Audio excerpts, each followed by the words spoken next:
এই সরকারকে ফু দিলেই কিন্তু রাজনৈতিক দলগুলো জোট বেঁধে একবার ফু দিলেই কিন্তু উড়িয়ে দেবে গুলি। কারণ এই যে ছাত্র রাজনীতিবিদ উপদেষ্টারা এরা তো ইনশাল্লাহ প্রাইভেট হেলিকপ্টার নিয়ে 6 দিনে 18 বার ভ্রমণ করছে, বাপের খবর নাই, পড়াশোনার খবর নাই, 18 বার প্রাইভেট এক বিজনেস হাউসের, এবং সেখান থেকে টাকা পয়সা নিচ্ছে, বাপ ভাইদেরকে কমিশন এজেন্ট বসায় দিছে। যদি দেশপ্রেমিক হয় এই রাজনীতিবিদ এখন এই সরকারকে ধাক্কা দিয়ে ফেলায় দেওয়া উচিত, নইলে এই দেশ রাজনীতিবিদদের হাতে থাকবে না। এই চতুর্থ শিল্প বিপ্লবে যেখানে উন্নত বিজ্ঞানের যুগ, অটোমেশনের যুগ, সেখানে আপনার স্কুল থেকে ইউনিভার্সিটি পর্যন্ত ছাত্ররা এই আন্দোলনে ছিল। অনেক ছাত্র ইউনিভার্সিটিতে পড়াশোনা করতেছে, এই যে উপদেশটা পাশও করে নেয় এমন উপদেশটাও আছে। আপনি এই যে জেনারেশন গ্যাপটা করে দিলেন, 6 থেকে 8 বছরের গ্যাপ, এই গ্যাপ পূরণ করবেন কি দিয়া?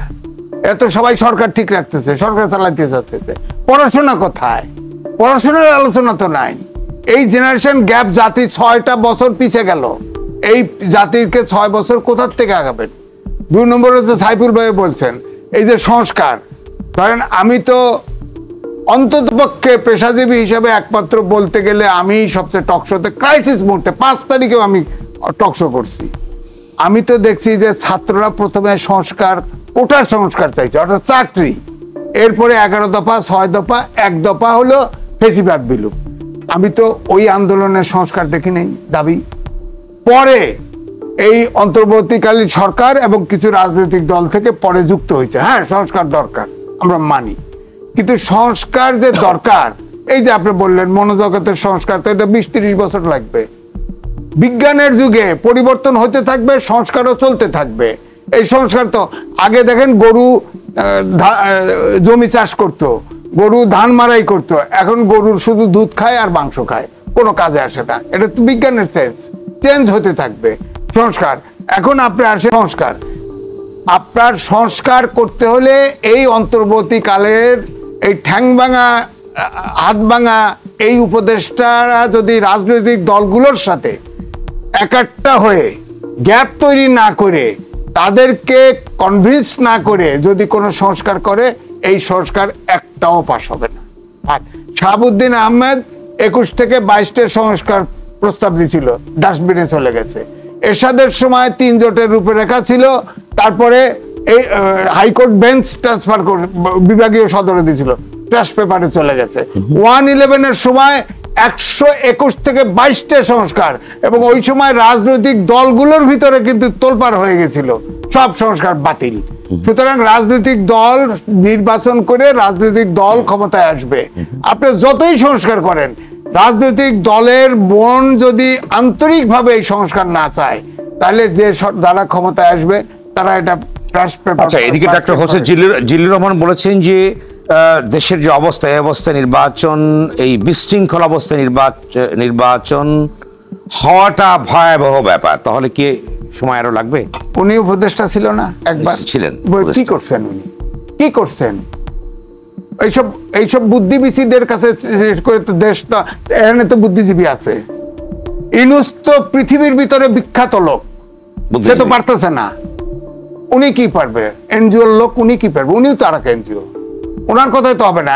এখন দেশ পলিটিক্যাল লিডার দরকার, আর এনজিও কর্মী দিয়ে, শিক্ষক দিয়ে হচ্ছে না, পারছে না, পেশাজীবী দিয়ে হবে না, এনজিও দিয়ে হবে না। পলিটিশিয়ানরা দেশ রাষ্ট্রের দায়িত্ব নিতে হবে, অনেক সময় গড়িয়ে গেছে। আচ্ছা, আর একটি ছোট প্রশ্ন। উপদেষ্টা সাখাওয়াত হোসেন বলেছেন যে এখন সংস্কার না পারলে কখনোই করা যাবে না, তাহলে কি রাজনীতিবিদরা সংস্কার করবে না? বিএনপি তো 2 বছর আগেই 31 দফা দিয়েছে। উনি তো ইলেকশন কমিশনে ছিল না 111-এর সময়, উনি তো বিএনপি আর আওয়ামী লীগ ভাঙতে চাইছে, ওইটা সংস্কার ছিল।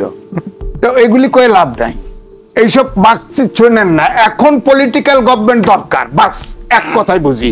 রাষ্ট্র চলছে না, এই রাষ্ট্র সিরিয়া বানাতে চাই না, যে দেশটা ভেঙ্গে দ্বিখণ্ড হয়ে যাবে, লিবিয়া বানাইতে চাই না, এই দেশটা মুক্তিযুদ্ধ করে স্বাধীন হয়েছে। সুতরাং এই দেশটা পলিটিশিয়ান চালাবে, এবং সেই জায়গা আর কাল বিলম্ব করলে এই দেশ হাতছাড়া হয়ে যাবে। এই সংস্কারের এই যে সেমিনারটা হলো, এটার আয়োজকদের আমি বুঝি। অর্থাৎ এখানে বিএনপির সব নেতারা ওখানে গেছে, আবার ট্যাপে পড়তেছে, কারণ এদের আয়োজকদের আমি চিনি। কারা আয়োজন করেছে, কি কারণে আয়োজন করেছে, ওখানে একটা অডিয়েন্স পাইছে, বক্তৃতা দিছে। আর দ্বিতীয়টা হচ্ছে যে আপনি এত অ্যাভিনিউ খুলছেন, এই কথা তো অল্পতে বলা যাবে না। দেখেন, ইউনূসের পক্ষে আমি 3টে লেখা লিখেছি যখন তিনি সিঁড়ি দিয়ে হেঁটে হেঁটে বিচারের কাঠগড়ায় উঠে।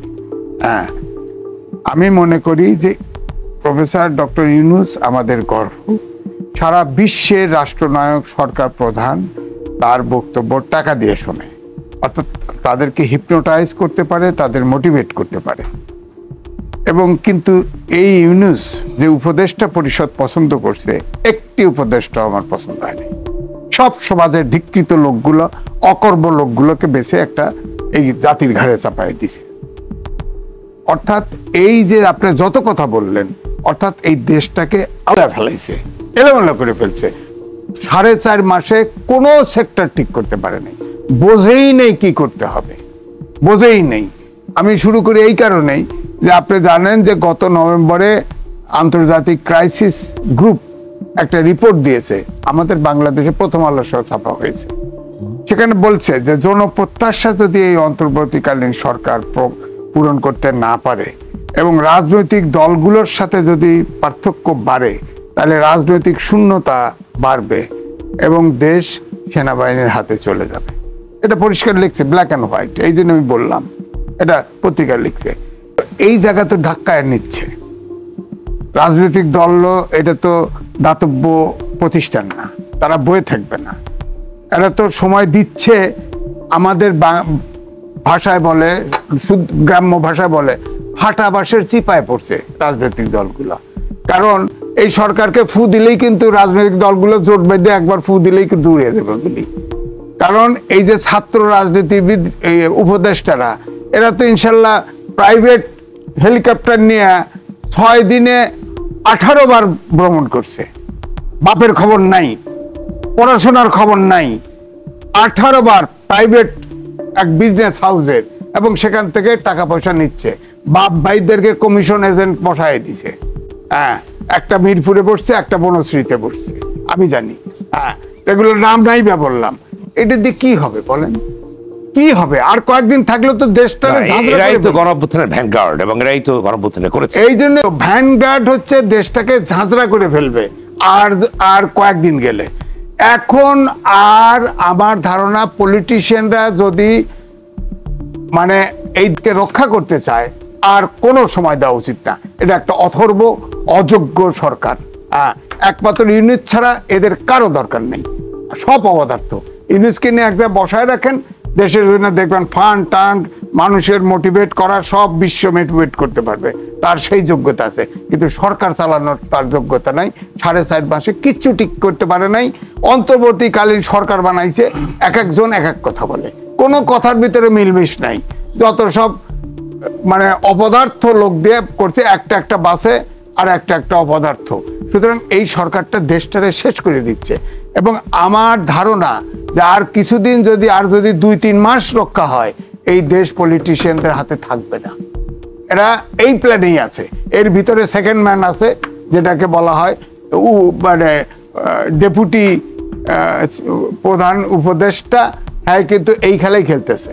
হাতে গোলাম আজমের বিপক্ষে, গোলাম আজমের পক্ষে, ঘাতক লাবাল নির্মূল কমিটিতে বিএনপি তাকে 24 জনের বিরুদ্ধে দেশদ্রোহী মামলা করেছিল। বিএনপি তার মধ্যে ওই ব্যক্তি ছিল, আবার সেই বিএনপিকেই শেষে পরামর্শ দিছে।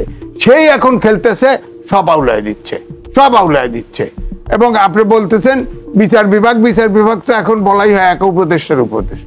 এটা তো দেশের বিচার বিভাগ হয় নাই। হ্যাঁ, 3টা কেস ফাইল করে নাই, তারে বিচারপতি বানায় দিছে। কোন কেসে একবার ইয়েতে বসে নাই, চেয়ারে বসে নাই, তারে আপনার আন্তর্জাতিক অপরাধ ট্রাইব্যুনালে বসায় দিচ্ছেন। এইসব কি তামাশা হচ্ছে? আপনার পুলিশের সব এখন আমলা আন্দোলন করতেছে। পুলিশ এখনো পর্যন্ত পুলিশকে টমাক থেকে বের করতে পারে নাই। পুলিশ ইনঅ্যাক্টিভ, এখনো ইনঅ্যাক্টিভ। হ্যাঁ, আপনার পুলিশের থানা লুট হয়েছে, অস্ত্র গেল কোথায়? আপনার 24 সালে 3.5 লাখ অস্ত্র লাইসেন্স দিছে, গেল কোথায়? পরের বছর 2.5 লাখ লাইসেন্স দিছে, গেল কোথায়? আর্মির সেনানিবাসে 662 জন আশ্রয় নিছে। এখন তো সব আওয়ামী লীগের নেতাদেরকে ভারতের আপনার নিউ মার্কেটে বাগান বাড়িতে ঘুরে দেখতেছি। এটা পাঠাই দিল কে? জিজ্ঞেস করছে একবার কেউ? না, এই সরকারটি তো সকলেরই সমর্থন আছে এই সরকার গঠনের প্রতি, ছিল, সেই ক্ষেত্রে ছিল, এখন নাই, ভিতরে ভিতরে নাই। ধন্যবাদ। এখন নাই, এখন ধাক্কা দেওয়ার জন্য অপেক্ষায় আছে। মনে রাখেন, ওনারা যদি দেশপ্রেমিক হয় এই রাজনীতিবিদ, এখন এই সরকারকে ধাক্কা দিয়ে ফেলায় দেওয়া উচিত, নইলে এই দেশ রাজনীতিবিদদের হাতে থাকবে না। বলেন, জন্মের পরে 53 বছরে যে মনোজগতের পরিবর্তন হয়েছে, এটা তো সমাজতান্ত্রিক বিপ্লব হয় নাই যে কালচারাল রেভলিউশন করে এক পাশে চেঞ্জ করে ফেলবেন। আপনি দেখেন, রাশিয়াও 6 বছর লাগছে, চীনে প্রায় 1 যুগ লাগছে, 1 দশক লাগছে চেঞ্জ করতে, তারপর এই মনোজগৎ চেঞ্জ করতে। তো আপনি 53 বছরে যে জায়গায় পিছায় দিচ্ছেন মনোজগৎ, অর্থাৎ যে চেঞ্জ করে দিচ্ছেন, তাহলে তো কমপক্ষে ইউনিট সরকারকে 20 থেকে 30 বছর রাখা দরকার, এবং রাজনৈতিক দলগুলো এই সরকারের ধামা ধরা হওয়া উচিত, যা কয় তা শোনা উচিত, তাহলে সম্ভব হইতে পারে। এটা বুদ্ধিজীবীরা এখন হ্যাঁ, বুদ্ধিজীবী খাতে পারে, বুদ্ধিজীবী না, বুদ্ধি বিক্রি। আমি তো আগেই বলছি, এই সেমিনার কারা আয়োজন করছে তাদের সম্পর্কে আমি জানি। আর একবার এই রাজনৈতিক দল ট্র্যাপে পড়ছে, আমি বলতেছি তো পরিষ্কার, আমি নাম বলতে চাচ্ছি না, ট্র্যাপে পড়ছে। এটা ট্র্যাপ, ভিন্ন জায়গার ট্র্যাপ, যেটা আমি আগে ওই যে ক্রাইসিস গ্রুপের রিপোর্টের কথা বলছি, ওই ট্র্যাপে পড়ছে।